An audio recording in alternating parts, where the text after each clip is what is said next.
ಒಂದು ವಿಚಾರವನ್ನ ನಾನು ಮುಖ್ಯಮಂತ್ರಿಗಳ ಗಮನಕ್ಕೆ ತರಲಿಕ್ಕೆ ಬಯಸ್ತೇನೆ.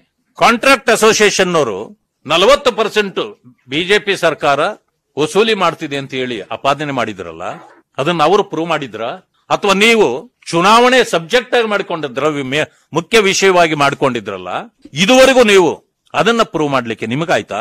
ಆದ್ರೆ ಇವತ್ತು ವೈನ್ ಮರ್ಚೆಂಟ್ ಅಸೋಸಿಯೇಷನ್ ಹೇಳಿದೆ, ನಿಮಗೆ ಕಾಂಟ್ರಾಕ್ಟ್ ಅಸೋಸಿಯೇಷನ್ ಬಗ್ಗೆ ಅಷ್ಟೇ ಗೌರವ, ಅದೇ ಸತ್ಯ ಅಂತಕ್ಕಂತ ನೀವು ಇದನ್ಯಾಕೆ ಅಲ್ಲಗಳಿಲಿಕ್ಕೆ ಏನ್ ಕಾರಣ ಇದೆ ನಿಮಗೆ? ನಾನು ಹೇಳ್ತೇನೆ, ಮಾನ್ಯ ಸಿದ್ದರಾಮಯ್ಯನವರು ಭ್ರಷ್ಟಾಚಾರದ ಪಿತಾಮಹ, ಮಾಡೋದನ್ನು ಮಾಡಿ ಅದನ್ನ ಮರೆಮಾಚತಕ್ಕಂತ ಒಂದು ಪರಿಪಾಠ ಅವರು ಮೈಗೂಡಿಸಿಕೊಂಡಿದ್ದಾರೆ. ಪತ್ರಕರ್ತರು ತಿರುಗಿಸಿ ಪ್ರಶ್ನೆ ಕೇಳಿದ್ರೆ ನೀನ್ಯಾರು ಕೇಳಲಿಕ್ಕೆ ಅಂದ್ರೆ ಇವ್ರ್ಯಾರು ಹೇಳಲಿಕ್ಕೆ? ಪತ್ರಕರ್ತರು ಇರೋದೇನೆ ಸತ್ಯಾಂಶಗಳನ್ನ ಹೊರಗಡೆ ಬರೆಸಲಿಕ್ಕೆ. ಯಾರೇ ಮಾಡಿದ್ರು ಕೂಡ ಕೇಳ್ತಕ್ಕಂಥದ್ದು ಅವರ ಧರ್ಮ. ಅದನ್ನ ಪ್ರಶ್ನೆ ಮಾಡ್ಲಿಕ್ಕೆ ಇವ್ರು ಯಾರು?